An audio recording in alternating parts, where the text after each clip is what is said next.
Hey, Small Group Network family. My name is Kirsten. I have another blog post for you today, and it is called Do You Have a Wig? Now, the first thing you might be thinking about is a head covering. And no, I'm not going to be talking to you about a head covering today because the wig has many different definitions. The other definition is to rebuke someone, and I can promise you right now, this post will not be there to rebuke you. But what we are going to be talking about is the third definition, and it's wildly important goals. What are some of your wildly important goals within small groups? And I'm reading this book right now that's called The 4 Disciplines of Execution, and it is phenomenal. I highly recommend that you get this book because at the end of the day, it's helping me assess what are some of my wildly important goals and where am I spending my time and energy thinking through. Because the first discipline is on focus. And I think that might even be one of the harder disciplines to focus on because it takes time to focus, right? And so I won't give away the whole book, but the first discipline is on focus. And I want you to think about this. Have you ever tried on a pair of eyeglasses that just aren't your prescription?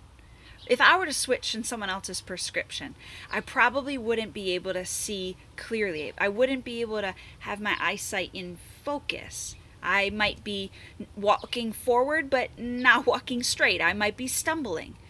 And the same is true with our small groups. Our focus has to be clear with our small groups because we're all moving forward, but we want a clear view so we know where we're headed and we know how to get there. So let's break it down a little bit. This book sums up one quote that I think determines the entire discipline. And that is basically the more you try to do, the less you actually accomplish. We all know the phrase less is more, but do we really believe it? So they recommend you choosing one or two, just one or two, not any more.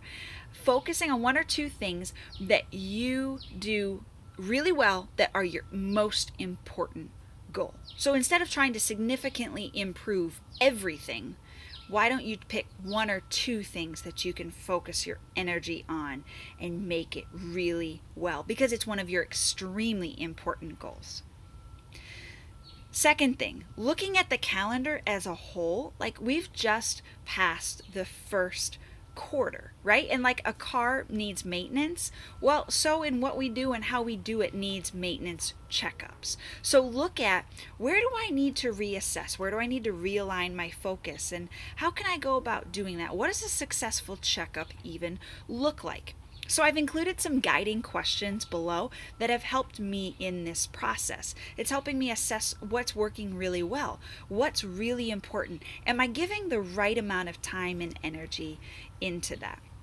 So the first is purpose. What's the purpose of your small groups? If we know our purpose, well then we can figure out what are our 2 extremely important goals that will help me accomplish that purpose. Second thing is vision. What is the vision of your small groups? Your goals should match your vision, right? Because that's how you are going to accomplish your goals. And the third is responsibility. As a small group point person, I know that we are responsible for many, many things. But if you could boil it down to 2 extremely important things, what would they be? And it's going to be much harder than you think it is.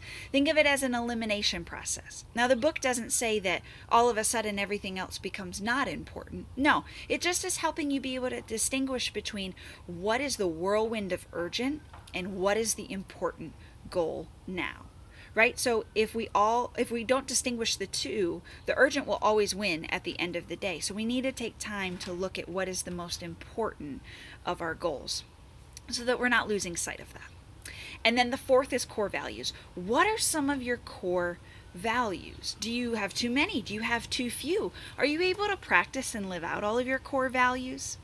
You see, I'm wrestling through some of these myself as I'm reading this book, and I'm thinking, okay, what is most important? Okay, when do I give in to the urgent?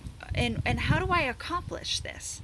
Because I know that if we try to accomplish everything, if we do everything, we'll really accomplish nothing. And none of us want that. But if we do a few things really well, then all of a sudden we'll have a ripple effect. And that ripple effect will create an influence far more than we could imagine.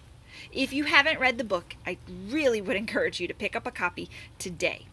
but also start looking at the purpose and the vision and the responsibilities and the core values of small groups, because these are just helpful tools. They're starting points for how we can further grow in the discipline of focus.